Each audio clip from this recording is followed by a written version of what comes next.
I only needed a 2-minute dance to needle my ex. I didn't realize I'd picked the man who signs his paychecks. Before we begin, please like and hit that subscribe button and drop a comment telling me where you're watching from. Now, let's get into Dahlia's world. The quartet's bass hummed through the soles of my heels, a low vibration that climbed my calves and settled somewhere behind my ribs. Burgundy satin whispered against my skin armor disguised as elegance, and the Vesper room glittered around me like a stage set dressed for people who mattered. Crystal chandeliers carved light into sharp angles across dark wood and mirrors. Fifth Avenue cold pressed against the windows, but inside, everything was warm, golden, and expensive. I clutched my martini like a prop I'd been hired to carry. 1 drink, 2 contacts. Out before midnight, before memory learned the route back to my too small Williamsburg walk-up and the overdue notices waiting on my kitchen counter. That was the plan. Then I saw him. Garrett Thorne, leaning against the bar like he'd bought it. Expensive haircut.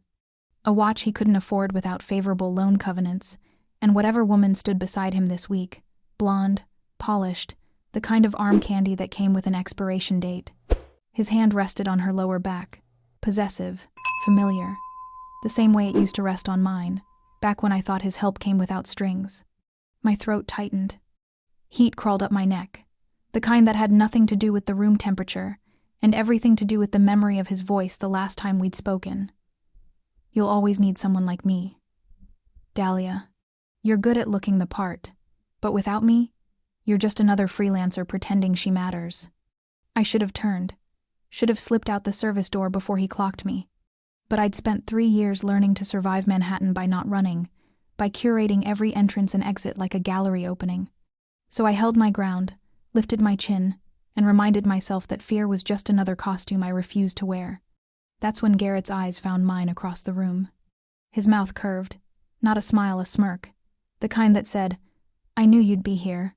I knew you'd still be circling rooms like this, hoping someone notices." My pulse kicked. The martini glass went slick in my palm. I needed a counter, fast. The man to my right had been standing there for the last 30 seconds, silent as stone, holding a whiskey that looked older than my credit score. I hadn't paid him much attention until now, but desperation sharpens focus. He didn't belong in the noise and hustle. He belonged in the kind of boardroom where people's lives got decided in passive voice. Charcoal suit, tailored so precisely it might have been engineered. Black shirt, no tie. Dark hair swept back, sharp jaw, and a face that looked like it had been designed by someone who understood the exact geometry of authority. And he was still, not bored still, centered still, like the room moved around him and he allowed it. I didn't think, I just moved. Dance with me. The words came out smooth, practiced, like I'd planned this, like I wasn't making it up as my pulse hammered against my wrists. He turned, slowly. His eyes were dark, polished obsidian, maybe, or something older. They settled on me with a weight that made my breath catch. "My ex is watching from the bar," I added, because silence from a man like this felt like judgment, and I need him to see me with someone who looks like they matter. I braced for rejection, for amusement, for the kind of dismissal men like him gave women like me when we asked for things we hadn't earned. Instead, his mouth shifted, not quite a smile, something quieter. "Does he?" "Does he what?" I asked. "Matter." The question landed soft, but it hit like a fist. I didn't have an answer, so I deflected. "Not anymore, but I'd like him to think he does, just for 2 minutes." His gaze flicked past me, toward the bar, toward Garrett. Something cold passed through his expression there and gone, like winter light through glass. When he looked back at me, his voice was low, almost gentle. 2 minutes. He set his whiskey down on the nearest table without looking. A server appeared from nowhere and moved it before it could leave a ring. I noticed that, filed it away. He offered his hand. I hesitated. Not because I was afraid fear wasn't useful here, but because his palm looked too steady, too certain, and I wasn't sure what I was agreeing to. Then Garrett laughed, loud enough to carry over the quartet, loud enough to remind me exactly why I was doing this. I placed my hand in the stranger's. His fingers closed around mine, firm, warm, and somehow careful, like I was something breakable he'd decided to hold anyway. "May I?" he asked, his other hand hovering near the small of my back. I nodded, throat tight.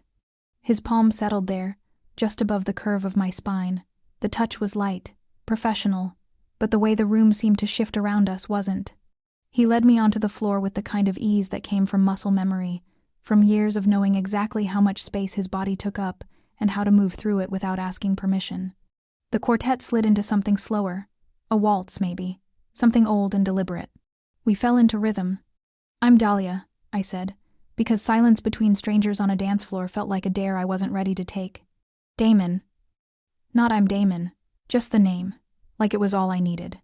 I glanced up. He was taller than I'd realized, 6'2", maybe 6'3". Close enough that I could smell expensive cologne layered over something warmer. Leather. Cedar. The ghost of something I couldn't name. "Thank you," I said, "for playing along." His hand tightened slightly at my back. Not possessive. Anchoring. "I'm not playing," he said quietly. The words should have sounded like a line. They didn't. I followed his lead as he turned us, slow and controlled, and caught sight of Garrett over Damon's shoulder. He was watching, his jaw tight, his hand frozen on his date's back like he'd forgotten it was there. "Good. Men who discard beautiful things," Damon murmured near my ear, voice low enough that I felt it more than heard it, "are either fools or blind." Heat climbed my neck. Not embarrassment, something worse.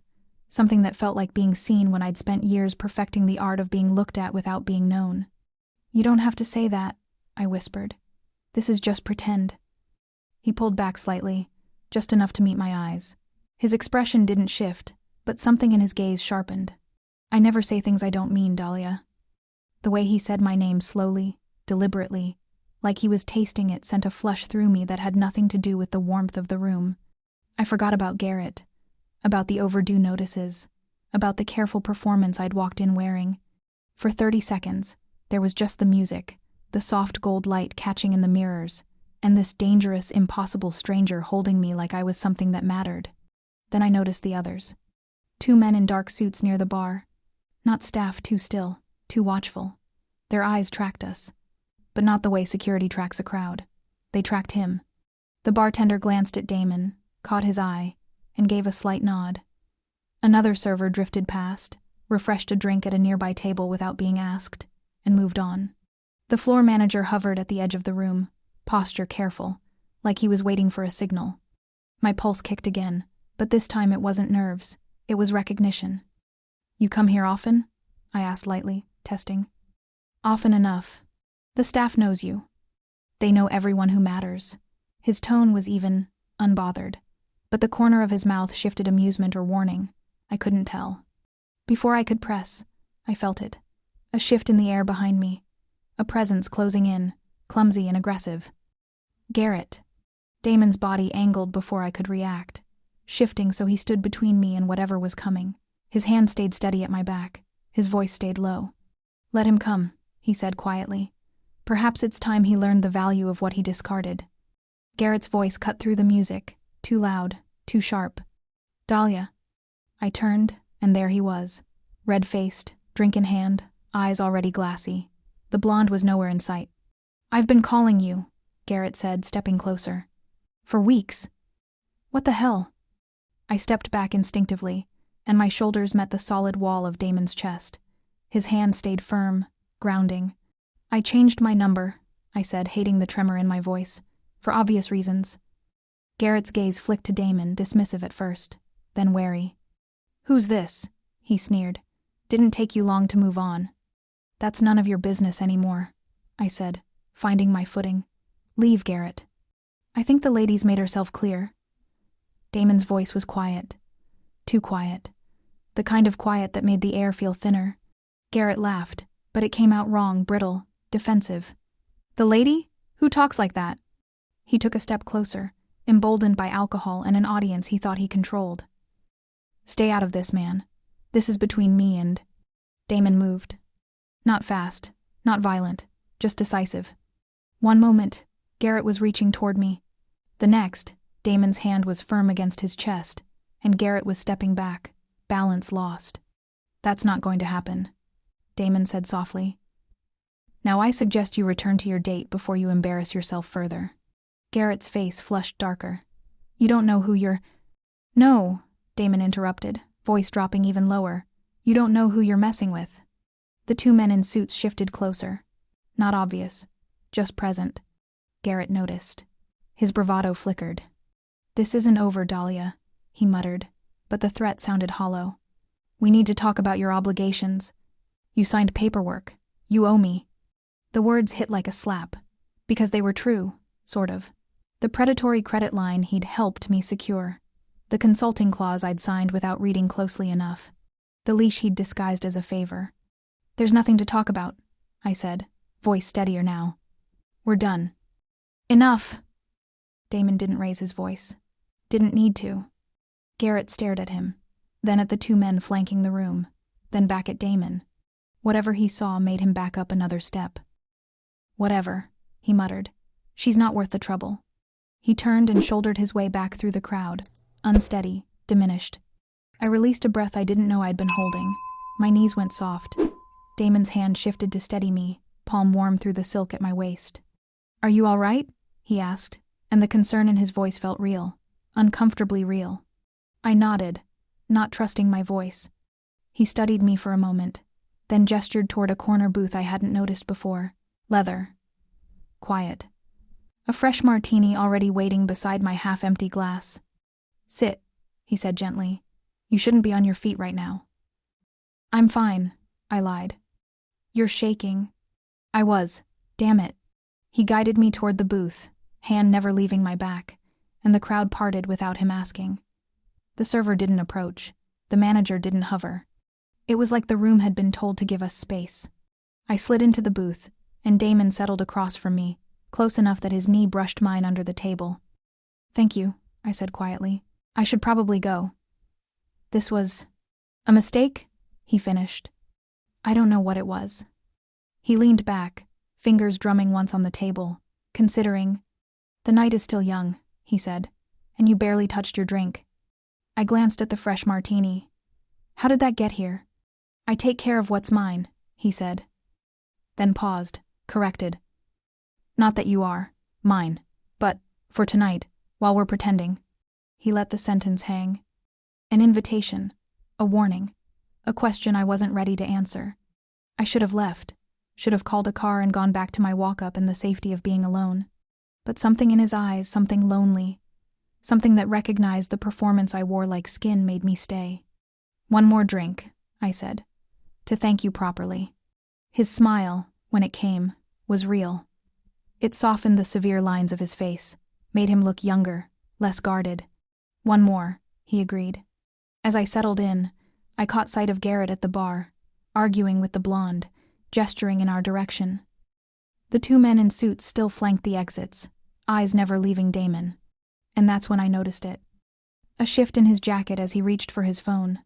The hard shape beneath the fabric, outlined for just a second in the low light. A gun.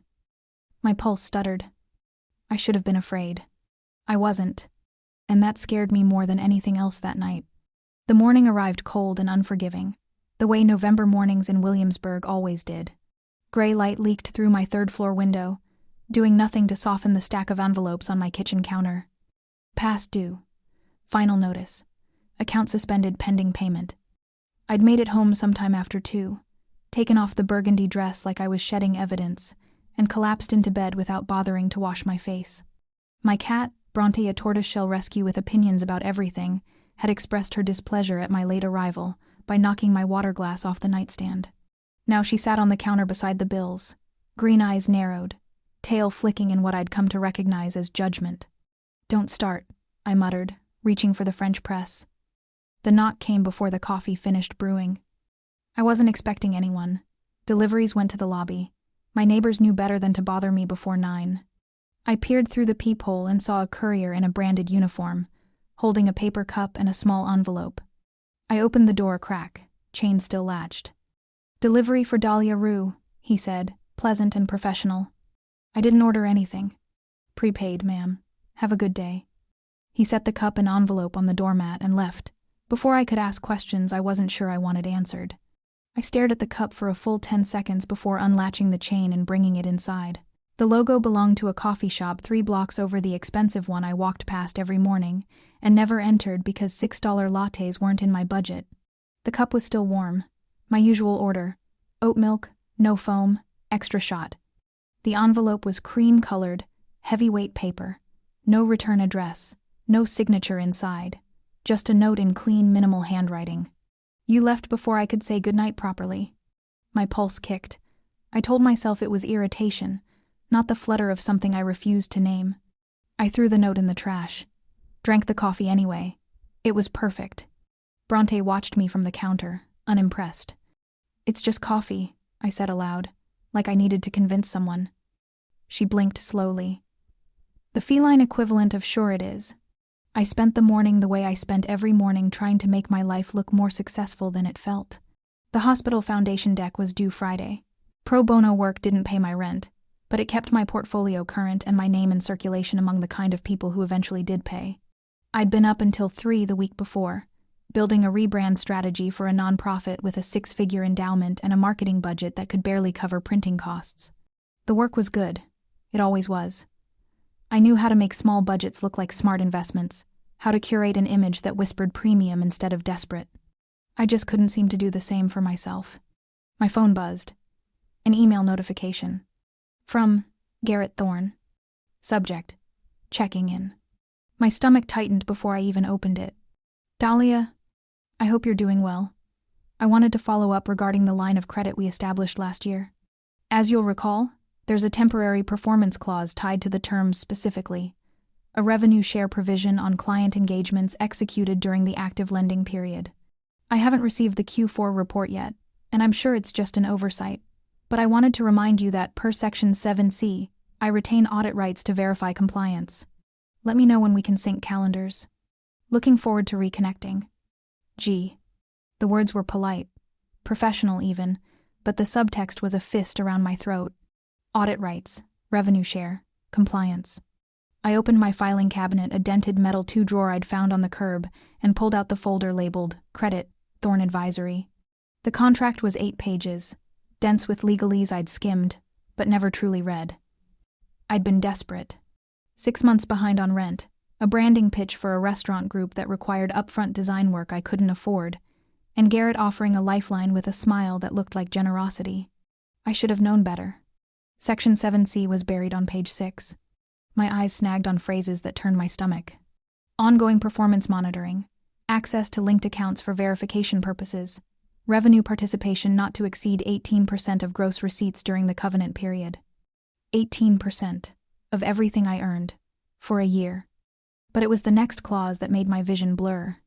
Borrower grants lender limited view-only access to primary business and personal accounts for the purpose of compliance verification. View-only access to my accounts. I'd given Garrett a key to my financial life, not just my business everything. He could see every deposit, every withdrawal, every humiliating overdraft fee. The room tilted. I set the contract down before my hand started shaking visibly enough that Bronte would judge me for that too. He'd been watching. For months. Watching me scrape by, watching me hustle, watching me survive. And now he wanted his cut. My phone buzzed again. I flinched. But it wasn't Garrett. Unknown number. Dinner tomorrow. Somewhere I don't own. Your choice of location. I stared at the screen. No preamble, no pretense. Just an invitation that somehow felt like a question and a dare at the same time. I should have ignored it. I had bigger problems like the leech currently monitoring my bank balance and the overdue Con Ed bill that would leave me in the dark if I didn't pay it by Friday. But my fingers moved before my brain could stop them. "Me? How do I know you don't own half of Manhattan?" The reply came 30 seconds later. "Damon. You don't. But I promise the restaurant isn't mine. Scout's honor." Despite everything, my mouth curved. "Me?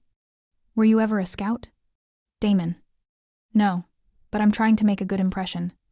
I sat back, phone warm in my palm, and let myself imagine it for 5 seconds. Dinner. Conversation. The kind of night where I wasn't performing, wasn't calculating, wasn't 3 missed paychecks away from eviction. Then reality crashed back in. Men like Damon didn't do charity. The coffee, the text, the rescue last night, they all had a price. Everything did. And I'd already signed one contract I couldn't afford. Me? I have conditions. Damon. Name them. Me? No security at the table, no gifts, no favors that come with fine print, and I pay for myself. I waited for the pushback, for the negotiation, for the moment when his generosity revealed its invoice. Instead, 3 dots appeared, then disappeared, then reappeared. Damon. Agreed. Tomorrow 7 p.m. I'll send the address. That was it. No qualifier. No but, no terms and conditions of his own. I set the phone down and stared at the contract still open on my kitchen table. 8 pages of proof that I didn't know how to tell the difference between help and a trap. Bronte hopped onto the table and sat directly on section Sev C, tail wrapped around her paws. Yeah, I said quietly. I know. But I didn't delete Damon's number. And when his next text came through 20 minutes later, just an address in the West Village and a single line, "See you then," I saved it. Because maybe I was already caught in one trap. Maybe I was tired of being watched, monitored, leveraged by a man who thought he owned my survival. And maybe, just maybe, I wanted to know what it felt like to sit across from someone who'd seen the performance, the desperation, the 2-minute lie and still asked me to dinner without trying to buy me first. I opened my laptop, pulled up my bank account, and forced myself to look at the numbers Garrett could see. Every struggle, every miscalculation, every month I'd chosen groceries over health insurance. The shame was a physical thing, hot and sharp behind my ribs. But underneath it, something colder. Anger. I pulled up a new browser tab and typed, Blackwood Holdings. If I was going to have dinner with a stranger who carried a gun and made rooms obey, I was going to know exactly who I was sitting across from. The search results loaded, and my pulse stuttered all over again. The West Village address led to a bistro I'd walked past a dozen times but never entered. The kind of place with mismatched chairs, exposed brick, and a chalkboard menu that changed daily. No velvet ropes. No hostess guarding the door like it was a privilege to enter. Just warm light spilling onto wet pavement, and the smell of garlic and browned butter drifting into the November cold. I'd spent the previous 24 hours falling down a rabbit hole of search results that told me too much and not enough. Blackwood Holdings, private equity, real estate, hospitality, properties in New York, Miami, Aspen. A holding company structured like a shell game, with subsidiaries that owned the buildings where Manhattan's elite sipped cocktails and pretended they were self-made. Damon Blackwood, principal. No social media, no puff pieces in Forbes. Just a handful of mentions in trade publications, a grainy photo from a ribbon cutting in Tribeca, and one quote that stuck with me. Power is loudest when it doesn't need to announce itself. I'd almost canceled 3 times. But here I was, standing outside the bistro at 6:58 p.m., wearing a cashmere sweater I'd thrifted in Park Slope and the only pair of jeans that made me feel like I had my life together. I pushed open the door. He was already there. Corner table, back to the wall, facing the entrance. The same instinct that made him angle his body between me and Garrett, I realized. He saw threats coming before they arrived. But when his eyes found mine, the tension in his shoulders eased. He stood. Not performative, just automatic, like manners were muscle memory. "You're early," I said, weaving through the tables. "So are you."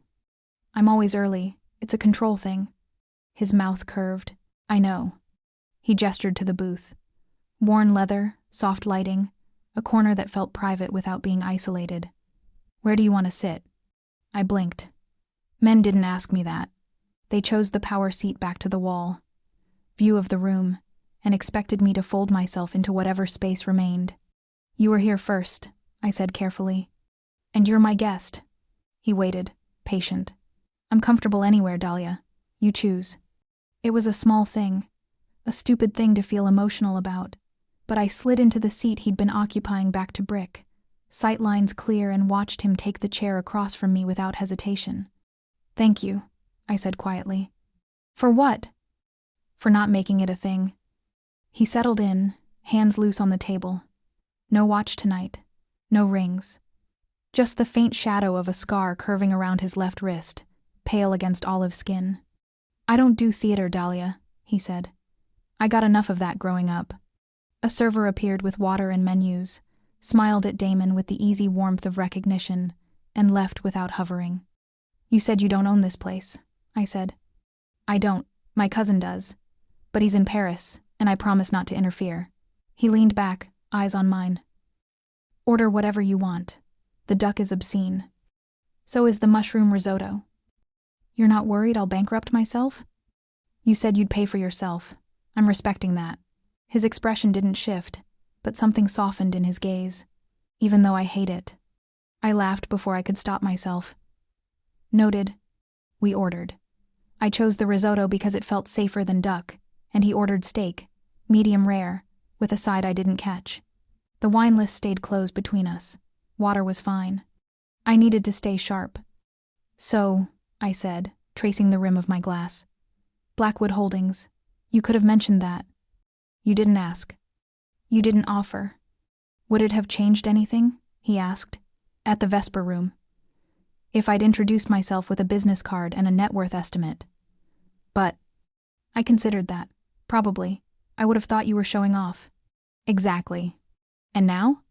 Now you Googled me, formed your own conclusions, and showed up anyway. He leaned forward slightly, candlelight catching the scar again. That tells me more than any first impression I could have orchestrated. You're assuming I came to a favorable conclusion. You're here. Fair point. Tell me about you, he said. The parts that don't show up in a brand deck. I hesitated.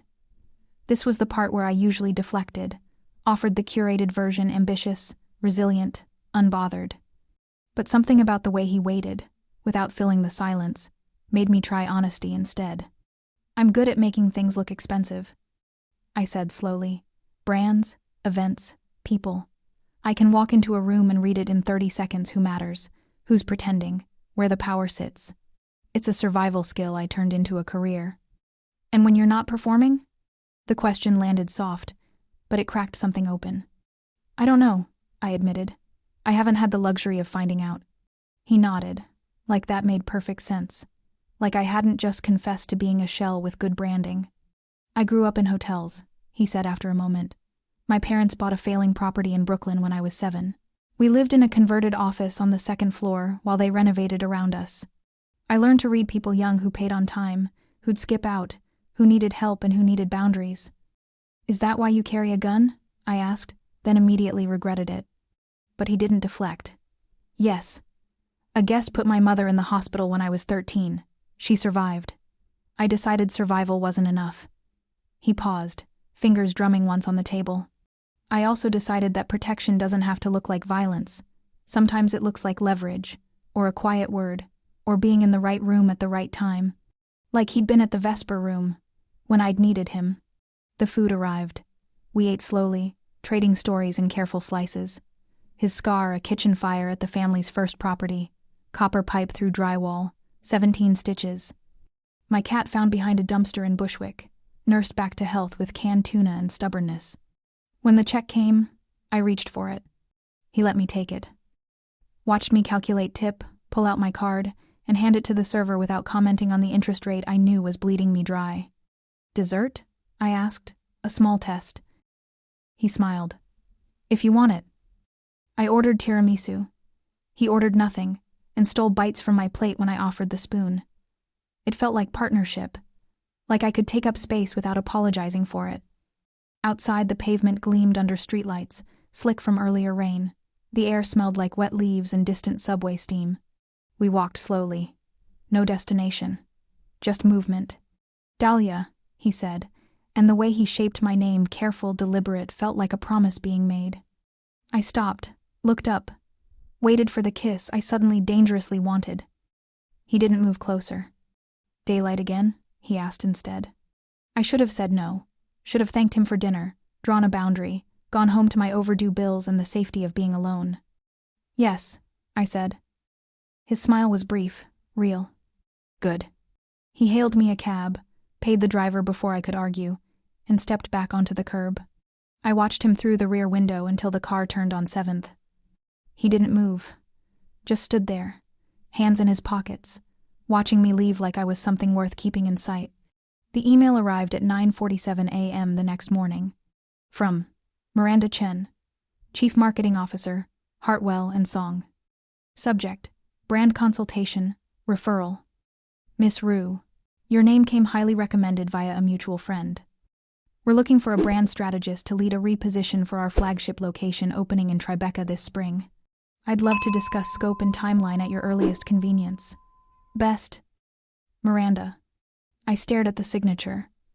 Hartwell and Song, a boutique luxury hotel group, the kind of client that could change my year. Referred by a mutual friend. I knew exactly which one, and I pretended I didn't. The ambush came on a Thursday, outside a midtown office building where I'd just pitched a rebrand to a mid-tier law firm. The meeting had gone well, not great, but well enough that I could already see the deposit clearing, could already allocate it against the stack of red-stamped envelopes on my counter. I was 3 steps from the subway entrance when Garrett stepped into my path. Dahlia. Finally. My stomach dropped. He looked worse than he had at the Vesper Room shirt, wrinkled, tie loosened, the kind of disheveled that came from pressure, not charm. Move, Garrett. We need to talk. He pulled a folded document from his messenger bag, waving it like evidence. About your Q4 report? You're 30 days overdue. I don't owe you a report. Section 7C says you do. He stepped closer. I smelled coffee and something sour underneath. And since you've been dodging my emails, I pulled your transaction history myself. Looks like you landed a nice hospital gig. Pro bono, sure, but it led to 3 paid referrals. His smile was all teeth. That's 18%, Dahlia. Plus penalties for late reporting. The sidewalk felt unsteady beneath me. You've been monitoring my accounts? I've been ensuring compliance. There's a difference. He unfolded the document, jabbed a finger at the clause I'd read 100 times since Tuesday. You signed this. You gave me access. And now you owe me $4,300, plus next quarter's report, plus an explanation for why you've been ignoring your obligations. People flowed around us, suits, tourists, delivery bikes. No one stopped. No one cared. I'll have my attorney review the contract, I said, voice steadier than my pulse. Garrett laughed. With what money? You're 3 months behind on rent. Your credit's in the toilet. You think a lawyer's going to work on contingency for a contract you signed willingly? He wasn't wrong. That was the worst part. I'll send you the report, I said quietly. By Monday. And the payment? I need time. His expression hardened. You had time. You spent it playing dress-up at hotels you can't afford, chasing clients you can't close without my help. He refolded the document, tucked it away. 2 weeks, Dahlia. Then I accelerate the full balance and file a claim. I tried to be nice. You made this difficult. He walked away, swallowed by the midtown crush, and left me standing there with my stomach in knots and rage climbing my throat. I called Priya from a coffee shop 3 blocks away, hands shaking too badly to hold my phone steady. She answered on the second ring. Please tell me you're calling with good news. Garrett cornered me. He wants $4,000 and a quarterly report on every client I've signed since last year. Silence. Then, Dahlia, tell me you didn't sign something that gave him financial oversight. I signed something, I said. I was desperate. He made it sound like standard due diligence. Jesus. I heard her moving, the click of a door closing. Priya was a contract attorney at a firm in Soho, sharp, no nonsense, the kind of friend who loved you by telling you the truth. Send me the contract, tonight, and do not meet him alone again. If he wants to talk, it's through counsel or not at all. I can't afford counsel, Pri. You can't afford not to have it. I'll take a look pro bono, but if this is as predatory as it sounds, you'll need someone who specializes in debt defense. She paused. And Dahlia, stop trying to handle this alone. You have people. My throat tightened. I know. Do you? I didn't answer. After we hung up, I sat with my cooling coffee and stared at my phone until the screen went dark. I had people. I just hated needing them. Damon texted at 6. Damon, I'm nearby. Can I bring dinner? I should have said no. My kitchen was a disaster. My life was a disaster. And I didn't have the energy to perform competence. But I was tired of being alone with my anger. Me? I'm a mess. Fair warning. Damon. So is my cooking. I'll see you in 20. He arrived with a canvas grocery bag, a patient smile, and no security in sight. Bronte assessed him from the kitchen counter, tail flicking. That's Bronte, I said. She's judging you. Fair. He set the bag down, pulled out fennel, tomatoes, a bottle of olive oil. I'm making ciappino. It's the only thing I'm good at besides hostile acquisitions. Despite everything, I laughed. You don't have to cook for me. I want to. He looked at me then, really looked, and I felt stripped bare in my own kitchen. Bad day? Understatement. He didn't push. Just rolled up his sleeves and started chopping fennel with the ease of someone who'd done it 1,000 times. I perched on the counter beside Bronte, watching his hands move steady, practiced, the scar at his wrist catching under the overhead light. "You really grew up in a hotel," I said. "We had a hot plate and a prayer." He glanced up, smiled briefly. "My mother taught me 3 recipes. This one stuck." My phone buzzed on the counter. A notification I didn't recognize, something about a loan transfer. A lender update. I swiped it away without reading. "You okay?" Damon asked. "Yeah, just spam." He didn't look convinced, but he let it go. Bronte, uncharacteristically, stretched and padded closer to him, sniffing the fennel with cautious interest. "She likes you," I said, surprised. "I'm very likable." He offered Bronte a small piece. She took it, chewed thoughtfully, and settled beside the cutting board like she'd made a decision. "Traitor," I muttered. "She has good taste." We ate at my tiny table, bowls of supino and bread I didn't remember buying, but that appeared from his bag anyway. The food was absurd, rich, layered, the kind of thing that tasted like care. "This is dangerous," I said. "The soup?" "You." I met his eyes. "You keep showing up, you keep helping without asking for anything. I don't know what to do with that." He set down his spoon. "You don't have to do anything, Dahlia. I'm not keeping score." "Everyone keeps score." "Not me." I wanted to believe him. God, I wanted to. He stayed until 10, washing dishes while I dried, Bronte supervising from her perch. When he finally left, I walked him to the stoop. The street was quiet. A taxi hissed past on wet asphalt. Streetlight pooled gold on the pavement. "Thank you," I said. "For dinner. For not asking why I'm falling apart." "You're not falling apart." He stepped closer, close enough that I could smell cedar and warmth. "You're holding yourself together with spite and competence. It's impressive. It's exhausting." "I know." He lifted a hand, hesitated, then tucked a strand of hair behind my ear. His fingers grazed my jaw. "Dahlia." My breath caught. He kissed me then, slow, deliberate, like he had all the time in the world, and wanted to spend it learning the shape of my mouth. No urgency, no demand. Just heat and patience and the feeling of being wanted without being claimed. When he pulled back, I swayed forward, chasing the contact. He smiled, thumbs brushing my cheekbones. "Good night, Dahlia." Then he left. Down the stoop, hands in his pockets, steady and unhurried, like he wasn't leaving me wanting, aching, wondering what the hell I'd just let myself feel. I stood there until he disappeared around the corner, until the cold drove me inside. Bronte was waiting by the door, watching me with those knowing green eyes. "Don't," I warned. She slow blinked. The feline equivalent of "I told you so." The text arrived at 12:03 a.m., just as I was falling asleep. "Garrett, we need to talk about your obligations. Tomorrow. My office. 2 p.m. Don't make me come find you again." I stared at the screen until it blurred. Rage and fear tangled in my chest, choking, impossible to separate. I wanted to throw my phone, wanted to throw Garrett with it, wanted to unmake every decision that had led me here, broke, monitored, trapped by fine print. I'd been too desperate to read closely. Instead, I screenshotted the text, forwarded it to Priya, and typed a single message to Damon before I could second-guess it. "Me. If you meant what you said about not keeping score, I might need help, the kind I can't pay back." I hit send before fear could stop me. His reply came 30 seconds later. "Damon, tell me what you need." And for the first time in months, I let myself ask. The client event at the Vesper Room wasn't my idea. Miranda Chen from Hartwell & Song had insisted on it, a soft launch for their Tribeca rebrand, an intimate gathering of investors and press in a space that embodied the aesthetic we were building. When she'd suggested the Armitage, I'd hesitated for exactly 3 seconds before agreeing, because turning down a client over personal history wasn't something I could afford. I told myself it would be fine.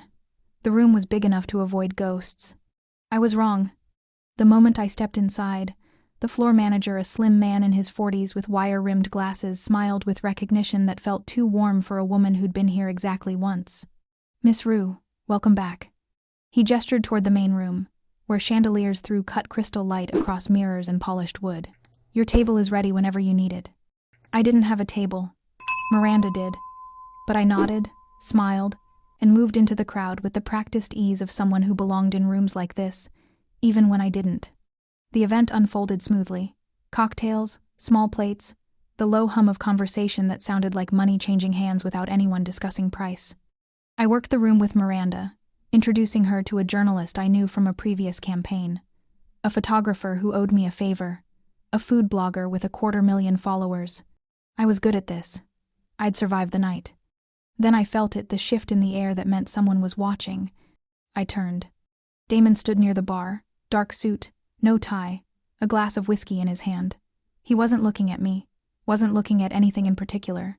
But the room had rearranged itself around him anyway, the bartender standing a little straighter, a server adjusting course to avoid his sightline, the security near the entrance angling toward him like satellites. Our eyes met across the crowd. He didn't smile, just inclined his head slightly, a question. "Are you okay?" I nodded. Turned back to Miranda before I could do something stupid, like cross the room and ask why he was here. But I felt him, every minute, a weight at the edge of my vision. Garrett found me near the windows an hour later. I smelled him before I saw him expensive cologne failing to cover the sour tang of too much gin. His tie was crooked, his face flushed, and when he grabbed my elbow, his fingers dug in too hard. "Dahlia, we need to talk. Now." I yanked my arm free. "We have nothing to talk about. You want something? Email my attorney?" "Your attorney?" He laughed, loud enough to turn heads. "You can't afford an attorney. Stop pretending you're anything more than a freelancer playing dress-up." Heat flooded my face. Miranda glanced over, concerned. I forced a smile, shook my head. "Fine. I'm fine. You've got 2 days. Garrett hissed, stepping closer. 2 days, or I accelerate everything. Your credit's already fucked. I'll make sure you don't work in this city again. Step back, Garrett." "Or what? You'll call your boyfriend?" His gaze flicked past me, searching the room. "Where is he, anyway? Finally figured out you're not worth the trouble?" The temperature dropped. I felt Damon before I saw him, a solid presence at my shoulder, close enough that I could feel the heat radiating through his jacket. "Is there a problem?" His voice was quiet, too quiet. Garrett's eyes flicked up, and his sneer faltered. "We're having a private conversation." "No," Damon said. "You're harassing her. There's a difference." Garrett's face flushed darker. "This is between me and her. Walk away before you embarrass yourself." Damon reached into his jacket. For one awful second, I thought he was reaching for the gun. Instead, he pulled out a card. Plain black, heavyweight stock, embossed with a single sigil in silver. Nothing else. No name, no number, just the mark. He held it between 2 fingers, offering it like evidence. "We'll discuss your covenants in the morning," Damon said, voice level, "unless you'd prefer an audience." Garrett stared at the card. His hand trembled slightly as he took it. The color drained from his face. "Blackwood?" The name dropped between us like a stone into still water. The ripple spread, heads turning, conversations pausing, the floor manager drifting closer with the careful attention of someone whose job depended on reading a room correctly. "That's not possible," Garrett said, but his voice had gone thin. This is Thorne Advisory Partners," Damon continued, as if Garrett hadn't spoken. "Midtown office, 12 employees. Mezzanine note originated with Apex Capital. Sold last week to an acquisition vehicle I control." He paused. "Let that settle. Which means your debt covenants now include terms you might want to review before you threaten anyone in my building again." "My building?" The words echoed in my skull, rearranging everything. The Vesper Room. The Armitage Hotel. The staff who knew him. The bartender who nodded. The manager who orbited. The room that obeyed. I had asked the owner to dance. Garrett's mouth opened, closed. "You can't." "I can. I have. And if you contact Miss Rue again outside formal legal channels, I will accelerate your loan and personally ensure every clause is enforced to the letter." Damon's voice never rose. "Didn't need to. Do we understand each other?" Garrett looked at me, then at Damon, then at the card still in his hand. Whatever he saw made him step back. "This isn't over," he said, but the threat sounded hollow. "Yes," Damon replied, "it is." Garrett turned and shoved through the crowd, unsteady, diminished. The room exhaled. I couldn't breathe. Relief and caution crashed through me, in equal measure relief that Garrett was gone, that someone had finally stopped him, that I wasn't alone. But underneath, the cold understanding that I'd been playing a game where I didn't know the rules or the stakes, and the man beside me had been moving pieces I couldn't see. Dahlia, you own this place. My voice came out flat. The Vesper room. The hotel. You own it. Yes. And Garrett's firm? I own the debt, not the firm. There's a difference. Is there? I looked up at him, searching his face for something I couldn't name. You've been watching this whole time. Watching him. Watching me. His expression didn't change. I've been protecting you. I didn't ask you to. You asked me to dance, he said quietly. You asked me to help. I'm helping. By buying Garrett's debt? By cornering him in a room you control? My hands were shaking. I crossed my arms to hide it. I'm not another property you acquire, Damon. I won't be managed. Something shifted in his eyes, not anger, but something sharper. I would never manage you, Dahlia. But I sure as hell won't stand by and watch someone hurt you when I have the leverage to stop it. That's not your choice to make. Then what is? He stepped closer, voice dropping. Tell me the rules. Tell me how to help you without it feeling like control. Because I'm trying, and I clearly don't know how. The honesty in his voice cracked something open in my chest. But I couldn't do this. Not here. Not with Miranda watching from across the room, not with staff pretending not to listen, not with the weight of what he'd just revealed pressing down on me like atmospheric pressure. I need to go. Dahlia, thank you. For tonight. For Garrett. For all of it. I grabbed my coat from the check, hands moving on autopilot. But I need to think. I left before he could respond. Pushed through the lobby, past the doorman who held the door without asking, out into the November cold that felt like relief. The sidewalk was wet. Traffic hissed past on Fifth Avenue. I stood there, gulping air, trying to separate gratitude from fury from the terrifying realization that I wanted to owe him. Wanted the debt, the connection, the excuse to stay in his orbit. And that scared me more than anything Garrett had ever done. My phone buzzed. Damon, you owe me nothing. I stared at the screen, vision blurring. That was the problem. I wanted to owe him everything. I ignored his texts for 3 days. Not because I wanted to, because I needed to sit with the feeling of being rescued and hating it, of wanting something I couldn't afford, of the terrifying possibility that maybe he meant what he said. You owe me nothing. On the 4th day, he called.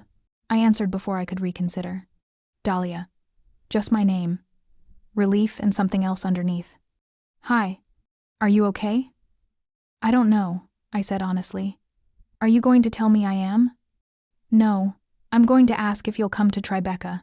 Let me explain. No performance. Just us. I should have said no. Should have drawn a line and kept myself on the safe side of it. What's the address? His building was the kind of converted warehouse that didn't advertise itself industrial brick. Tall windows, the sort of place where privacy cost more than luxury. The doorman knew my name before I gave it. Damon met me at the elevator, barefoot, jeans, a linen shirt rolled to his elbows. I'd never seen him this undone. Hi, he said quietly.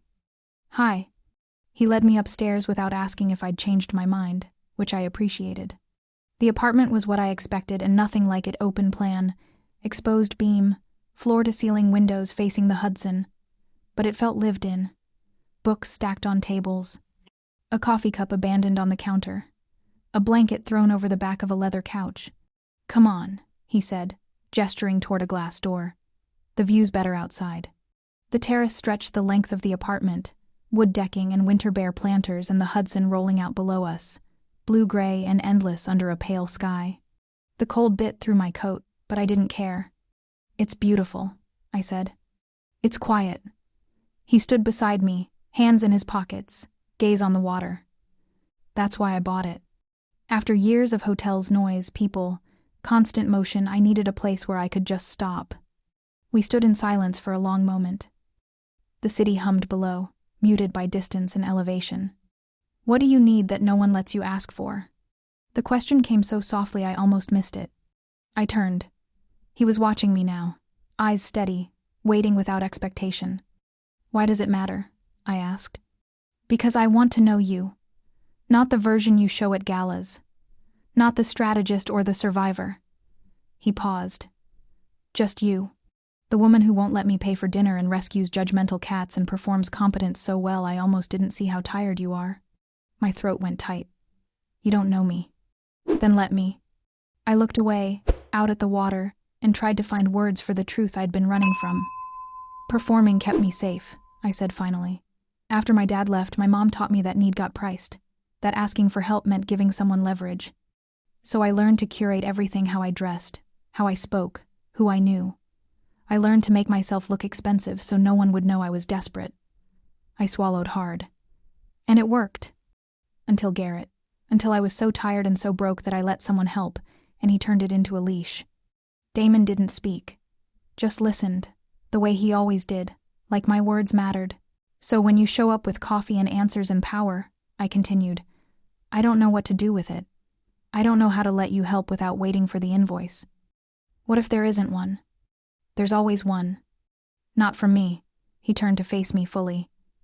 But if you need terms, Dahlia, I'll give them to you. Tell me what you need to feel safe. I searched his face for the lie, the angle, the fine print. Found nothing but patience. No secrets, I said. About your world, your business, what you're doing. I won't be managed from the shadows. Agreed.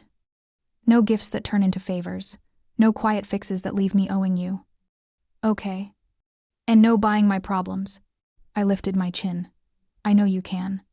But I need to know you won't. Not without asking me first. He nodded slowly. Anything else? That's it, I said. Transparency, consent, and the space to solve my own life. Then let me offer you something, he said. Not a gift. An option. I waited.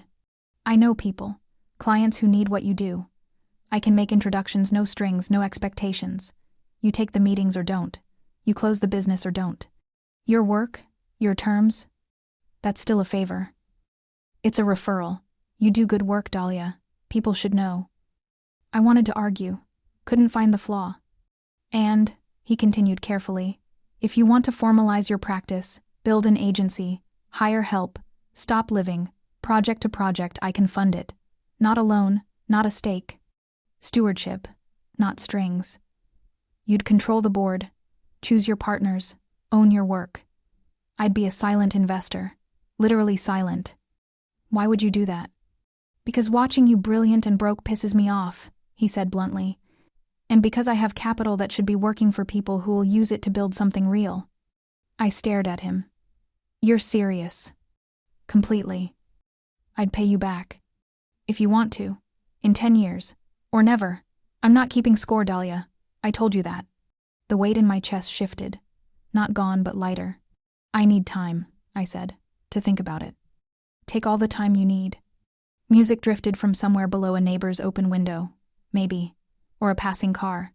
Something slow, jazzy, barely audible over the wind. Damon held out his hand. Dance with me? Here. No audience, no ex-boyfriend, just us. I took his hand. He pulled me close, one palm at my back, the other laced with mine, and we swayed to music we could barely hear. No rhythm, no performance. Just movement and warmth, and the startling realization that I wasn't afraid. Thank you, I whispered against his shoulder. For what? For letting me set terms, for not making me feel small for needing them. His arms tightened slightly. You're not small, Dahlia. You're careful. There's a difference. We danced until the cold drove us inside. He made tea. We sat on his couch with our knees touching, talking in careful circles about everything and nothing: his first hotel acquisition, my worst client, the logistics of building something that lasted. I stayed. Not because he asked. Because I wanted to. He gave me a shirt to sleep in, soft cotton, absurdly large, and pointed me toward the guest room. Or, he said quietly, my room, if you want. No expectations. Just company. I chose his room. Climbed into sheets that smelled like cedar and clean laundry, and felt him settle beside me in the dark. He didn't reach for me. Didn't test boundaries. Just breathed. Steady and even. Until I fell asleep to the rhythm of it. I noticed. God, I noticed. The knock came at dawn. I startled awake, disoriented. Damon was already up, pulling on jeans, moving toward the door with the fluid alertness of someone used to trouble arriving early. I heard low voices, the door closing. He returned holding a slim folder, expression unreadable. "This came for you," he said. I sat up. "For me? Here?" "Apparently." He held it out. I took it, opened it. Inside, a UCC3 termination statement releasing Garrett's lien, a rescission of the performance clause, a mutual non-contact agreement, already signed by Garrett, waiting for my signature, and a restructuring proposal, clean covenants, audit requirements, personal guarantees if he breached. A post-it note in Damon's handwriting. "You owe me nothing. Consider it the cost of quiet." My hands shook. "You said you'd ask first." "I did ask. You asked me for help. I'm offering your freedom." He crouched beside the bed, eyes level with mine. "You don't have to sign. You don't have to accept any of it. But it's here, if you want it." I looked at the papers. At the man who'd rewritten my trap into an exit. "This is stewardship," he said, "not strings." I believed him. And that was the most terrifying part. Priya's office was on the 32nd floor of a glass tower in Soho, all clean lines and the kind of quiet that cost money to engineer. She'd cleared her conference room for us, just me, her, and the folder that had arrived at Damon's apartment like a verdict I hadn't asked for. "Walk me through it," I said, spreading the documents across the table. She'd already reviewed them. I could tell by the sticky notes flagging key sections, the neat annotations in her precise handwriting. "UCC3 termination," she said, tapping the first page. "Releases the lien Garrett filed against your business account. Once this is filed with the state, he has zero claim to your receivables." I exhaled slowly.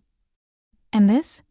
Rescission of the performance clause, Section 7, is void. He can't monitor your accounts, can't claim revenue share, can't demand reports." She flipped to the next document. "Mutual non-contact, self-explanatory. Neither party initiates communication except through legal counsel." "And the last one?" Priya's mouth curved slightly. "This is my favorite. Clean audit covenants for Thorne Advisory Partners. Monthly financial reporting to his lender, which I'm guessing is a Blackwood entity with personal guarantees triggered if he harasses former associates, misuses client funds, or breaches the non-contact." She looked up. "Dahlia, this is airtight. Whoever drafted this wasn't just protecting you. They were putting a leash on him. Is it legal?" "Completely. Aggressive, but legal." He signed it. She pointed to Garrett's scrawled signature at the bottom of the restructuring agreement. He had a choice: accept new terms or have his loan accelerated with personal liability attached. He chose survival. I read every page, slowly, looking for the trap, the hidden clause, the fine print that would turn this into a new cage. I found nothing but freedom. "If I sign this," I said carefully, "I'm done? He can't come back?" "If he does, he's in breach and facing financial ruin." Priya leaned forward. "Dahlia, I don't know who your friend is, but he just handed you a clean exit. Take it." My hands trembled as I reached for the pen. That's when the shouting started in the hallway. Priya's assistant appeared in the doorway, flustered. "I'm so sorry. There's a man, he says he has a meeting, security is handling it." "Dahlia!" Garrett's voice carried through the glass walls, sharp and desperate. "You can't do this. We had an agreement." My pulse kicked. Priya stood, moving toward the door. "I'll have him removed." "No." I set down the pen and stood. "I'll handle it." "Dahlia, I need to do this." I walked into the hallway. 2 security guards flanked Garrett, who looked worse than I'd ever seen him, shirt untucked, eyes red-rimmed, the kind of unraveled that came from realizing you'd lost. "You can't shut me out," he said when he saw me. "After everything I did for you." "You didn't do anything for me, Garrett." My voice came out steady, calm. "You did it to me. There's a difference. I gave you capital when no one else would. You gave me a leash and called it help." I stepped closer. Not close enough to touch, but close enough that he couldn't pretend I was afraid. "And now it's over. From now on, you talk to counsel, not to me. Are we clear?" His face flushed. "You think your billionaire boyfriend can just erase me? I have rights." "You have a restructuring agreement you signed to save your firm," I interrupted, "and a non-contact clause that goes into effect the moment I sign my name downstairs. So, unless you want to be in breach before lunch, I suggest you leave. For a long moment, he just stared at me, looking for the woman who'd signed his paperwork without reading it, who'd been desperate enough to accept his terms. She wasn't here anymore. This isn't over, he said, but the threat had no weight. Yes, I said quietly. It is. Security escorted him toward the elevators. I watched until the doors closed, until he was gone, and then turned back toward the conference room. That's when I saw him. Damon, standing by the window at the far end of the hall, hands in his pockets, silhouette backlit by the winter sun streaming through glass. He wasn't hiding. But he wasn't inserting himself either. He was just there, in case I needed him. I walked back into the conference room. Priya handed me the pen without a word. I signed every document. My hand didn't shake. When I finished, winter sun slanted across the table, catching the ink as it dried. It felt like a benediction, like the universe had finally exhaled in my favor. You okay? Priya asked. Yeah, I smiled. Meant it. I really am. Damon was still by the window when I stepped into the hall. He turned as I approached, searching my face. Done? He asked. Done. Something in his posture eased. How do you feel? Like I can breathe. I looked up at him. Thank you. For making this possible. For not making it about you. It was never about me, Dahlia. He gestured toward the elevator. Come on. Let's get out of here. We walked in silence until we hit the street. The cold was sharp, clarifying. I tilted my face toward the pale sun and let it warm my skin. Justice shouldn't feel like a favor, Damon said quietly. But it did, a little. I know. I'm sorry for that. He stopped, turned to face me. For what it's worth, you would have won without me. Maybe slower, maybe harder. But you would have won. You don't know that. Yes, I do. His gaze was steady. You're not someone who stays down, Dahlia. I just cleared the path faster. We started walking again. No destination, just movement. Can I tell you something? He asked after a block. Always. He held up his left wrist, the scar pale against his skin. I told you this was from a kitchen fire. That's true. But I didn't tell you the rest. I waited. I was 17, working the night shift at my parents' first property. A guest started a fire in his room. Fell asleep, smoking. Curtains went up. The alarm didn't trigger because the system was ancient and we couldn't afford to replace it yet. He paused, eyes on the middle distance. I pulled him out. Burned my arm on a copper pipe going through the wall. 17 stitches. God, Damon. My father wanted to sell after that. Said it wasn't worth the risk, the liability, the constant crisis. His mouth curved slightly. My mother said ownership meant showing up when it burns, that if we only stayed for the easy parts, we didn't deserve the property at all. She sounds formidable. She was, past tense. Something sad flickered across his face. She died 3 years ago. Heart attack in the lobby of the Armitage, the hotel she built, the one she refused to leave even when the work was killing her. I reached for his hand, laced our fingers together. I learned 2 things from her, he continued. 1, power without responsibility is just violence in a suit. 2, if you're going to own something, a building, a business, a relationship, you show up when it burns, not just for the profit, for the repair. Is that what you're doing? I asked quietly. Showing up? I'm trying. He squeezed my hand. If you'll let me. I'm letting you. His smile was small, real. Good. The Dumbo office space was barely 400 square feet exposed brick, industrial windows overlooking the waterfront, the kind of place I'd walked past 100 times and imagined myself in. Now I stood in the empty room, lease agreement in my bag, keys in my hand. My keys, my space, my terms. Damon had offered to come. I'd asked him to wait. This moment needed to be mine alone. I walked the perimeter slowly, imagining where my desk would go, where I'd hang the mood boards, how the light would shift through the day. The keys clinked softly in my palm. They sounded like possibility, like the beginning of something I'd built without performing, without pretending, without giving pieces of myself away to survive. I pulled out my phone and took a photo. Empty room, winter light, future waiting to be written. Then I texted Damon. Me. I'm in. Come see. His reply came instantly. Damon. On my way. I stood in my empty office, keys warm in my hand, and smiled at nothing and everything.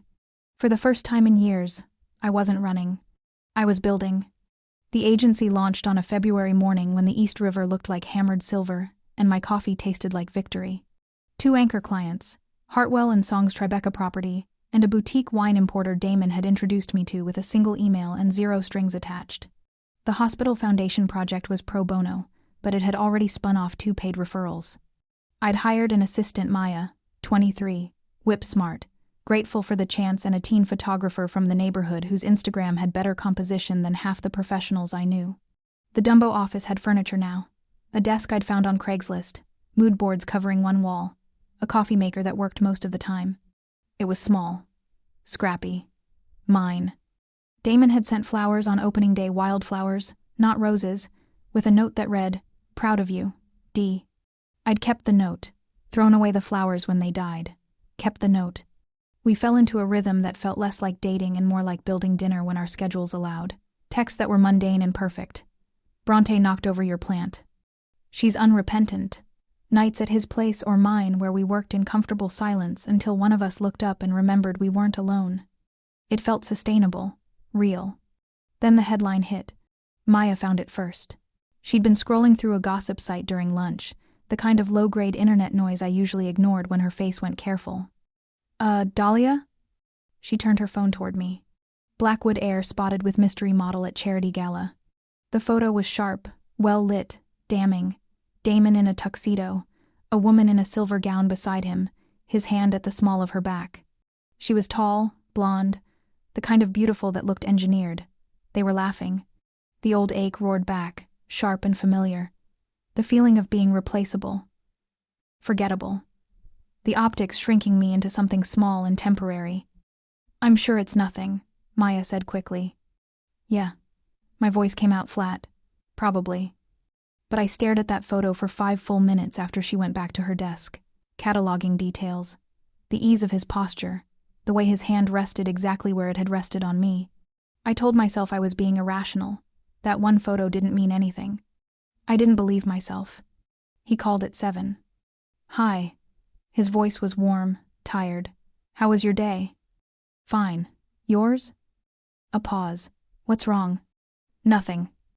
"Dahlia." I closed my eyes. Hated that he could hear through me this easily. "There's a photo. You and a woman at some gala. It's all over the gossip sites." Silence. Then, quietly, "My cousin's fiancé. The event was last weekend. I went because he asked, and she needed a +1 because he was in London. You don't owe me an explanation." "Yes, I do. Because you're upset, and I never want you to wonder." He exhaled. "Her name is Simone. She's marrying my cousin Marcus in June. I've known her since college. There's nothing romantic. There's never been anything romantic." I wanted to believe him. God, I wanted to. "It's not about what's true," I said. "It's about what the photo says. What people will think." "Do you care what people think?" "I've spent my entire life caring what people think. It's how I survived." My throat tightened. "And I'm tired, Damon. I'm tired of performing, tired of optics, tired of living in a story other people write." "Then don't." His voice was firm now. "Dahlia, secrets die in sunlight. You want transparency? Let's give them transparency." "What does that mean?" "It means I'm sending you a calendar invite, the Winter Arts Foundation Gala, Saturday night. We go together, publicly, hand in hand, no hiding." My pulse kicked. "That's a choice," he finished. "Yours. If you're not ready, I understand. But if you are, I'd like the world to know exactly who I'm building something with." I sat with that for a long moment. The fear, the risk, the possibility that choosing him meant choosing to be seen. "Send the invite," I said. Saturday night, we walked into the gala together, his hand in mine, cameras flashing, whispers following us like weather. I wore green silk. He wore a tuxedo that fit like a threat. And when a photographer asked us to pose, Damon pulled me close and looked at me like the room didn't exist. The headlines the next morning were different. Blackwood and brand strategist Dahlia Rue make it official. I didn't read past the headline. Didn't need to. The partnership showed up in smaller ways, too. ways that mattered more than galas. We ate pizza on my office floor at midnight after a server crash nearly tanked a client pitch. Damon had shown up without being asked, sat cross-legged beside me, and talked me down from panic while Maya rebooted systems and I remembered how to breathe. "You've got this," he said, handing me another slice. "You've built contingencies. The pitch is good. The tech will catch up." He was right. It did. A week later, I brought him coffee at dawn after a market downturn hit one of his properties hard. I found him at his desk, still in yesterday's clothes, staring at spreadsheets that meant something I didn't fully understand but recognized as stress. "Drink this," I said, setting the cup beside his keyboard. "And tell me what you need." "You," he said simply. "Just you here." So I stayed. Sat in the chair across from him and worked on my laptop while he made calls and renegotiated terms and reminded me that power wasn't immunity. It was just a different set of problems. We showed up for each other, when it burned. The text came in late March, almost a year to the day since the Vesper Room. "Damon. Dinner Saturday, the Armitage, our table." I stared at the screen. The Vesper Room, where it had started, where I'd asked a stranger to dance and accidentally chosen my future. Me. Feels like tempting fate. Damon. Or closing a circle. No audience that matters. Just us. I thought about the woman I'd been a year ago, desperate. Performing. Asking for a 2-minute favor. I thought about the woman I was now building something real. Choosing partnership. Letting myself be seen. Me.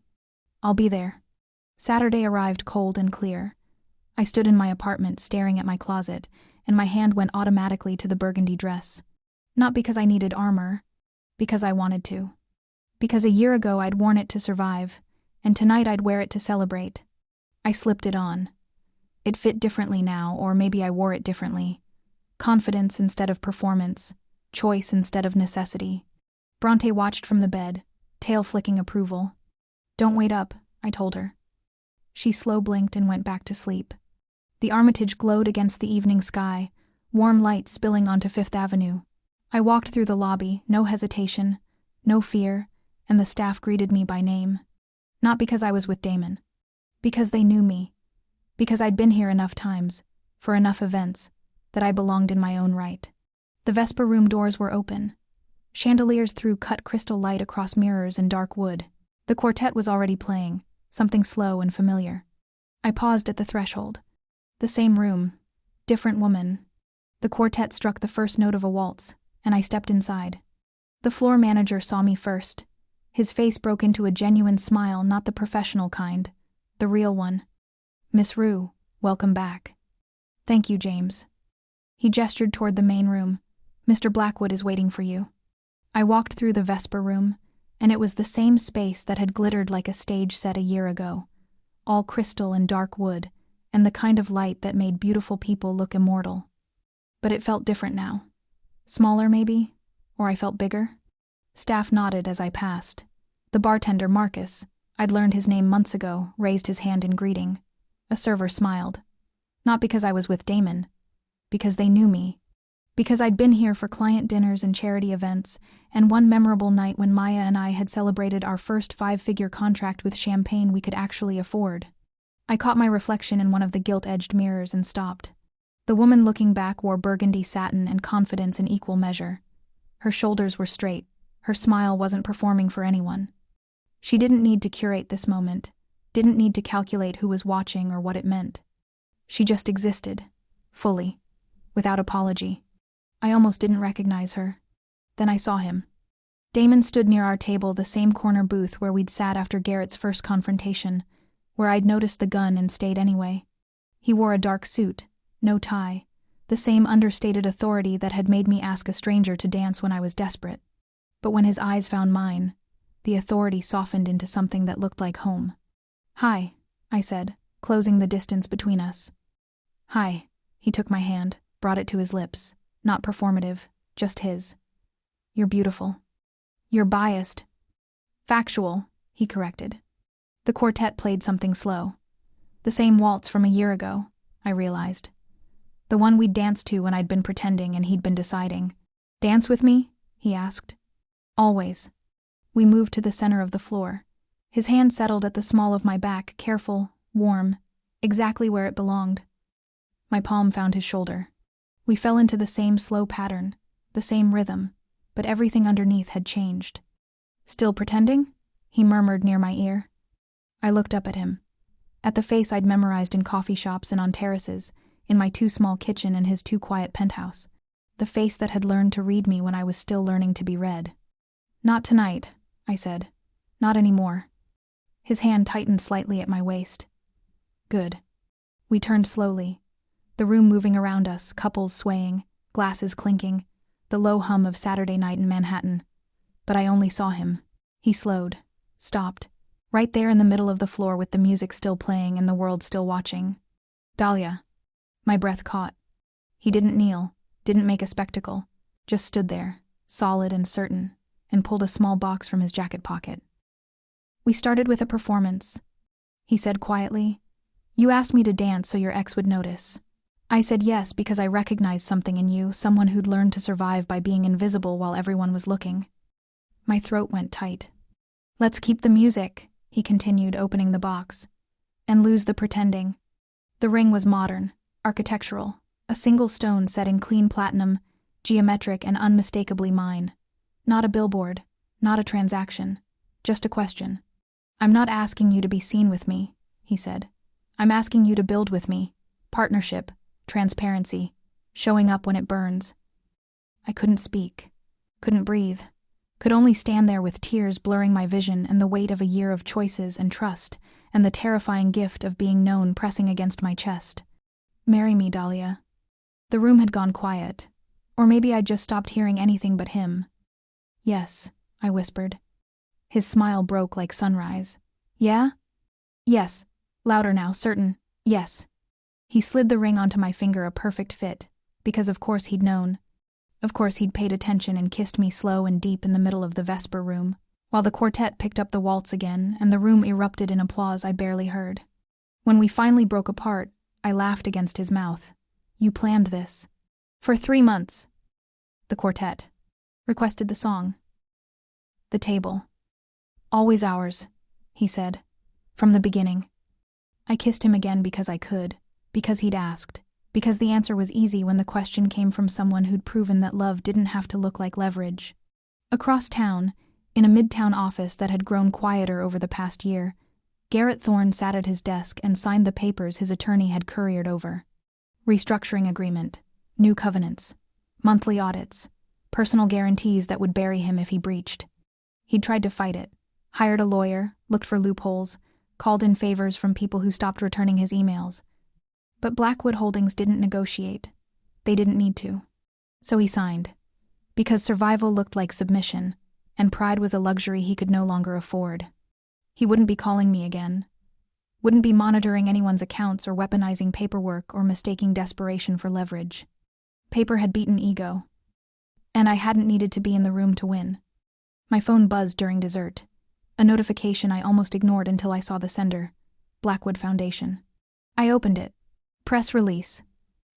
Blackwood Foundation announces Dahlia Rue Fellowship. The Blackwood Foundation is proud to endow the Dahlia Rue Fellowship, a program supporting women-led creative startups across New York City. The fellowship will provide funding, mentorship, and resources to founders building brands and businesses in underserved communities from Brooklyn to the Bronx. This fellowship honors someone who turned survival into strategy and performance into power, said Damon Blackwood, foundation principal. It's for the women who are building something real, with or without permission. I read it twice, then a third time. Damon. He looked up from his coffee, expression carefully neutral. You endowed a fellowship, in my name. I did. You didn't tell me. I wanted it to be a surprise. He leaned forward. The board picked the name. I abstained from the vote so it would be legitimate. But yes, I funded it. Because women like you who survive and build and refuse to stay small deserve to be scaffolded, not saddled. My vision blurred. I don't know what to say. Say you'll help me run it. Choose the fellows. Mentor them. Show them what you showed me. What did I show you? That power isn't about control, he said quietly. It's about making space for someone else to rise. I laughed a sound that was half sob, half joy, and leaned into his shoulder. He wrapped an arm around me and pressed a kiss to my hair. "Thank you," I whispered. "Thank you," he replied, "for saying yes, for trusting me, for letting me keep step." We danced one more time before we left. Slow, aimless, swaying to music and city noise, and the future humming between us. I looked around the Vesper room, the mirrors, the chandeliers, the space that had once swallowed me whole and spit me out pretending. It didn't swallow me anymore. I belonged here. Not because of Damon, though he'd made space, but because I'd built something I didn't have to apologize for, because I'd stopped performing and started existing. Through the windows, Fifth Avenue glittered under streetlights. The city stretched out beyond the glass. Loud, relentless, impossible. The same city that had taught me to curate survival, that had taken and taken until I learned to take back. Tonight it looked like it approved. "Ready to go home?" Damon asked.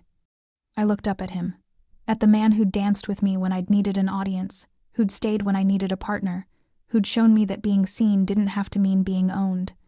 "Yeah," I said. "Let's go home." We walked out hand in hand, the ring warm on my finger, the night cold and clear in ours. Behind us, the Vesper room glowed. Ahead, the city waited. And for the first time in my life, I wasn't performing for either. I was just living. Fully, freely, finally mine. And that's Dahlia's story, from a desperate 2-minute dance to building a life on her own terms. If you stayed until the end, you're absolutely my kind of person. Drop a comment and tell me, where are you watching from? What was your favorite moment? The next story is already waiting on your screen. Click it now, because trust me, you don't want to miss it. And if you haven't subscribed yet, what are you waiting for? Hit that button. There's so much more where this came from. Thanks for being here. See you in the next one.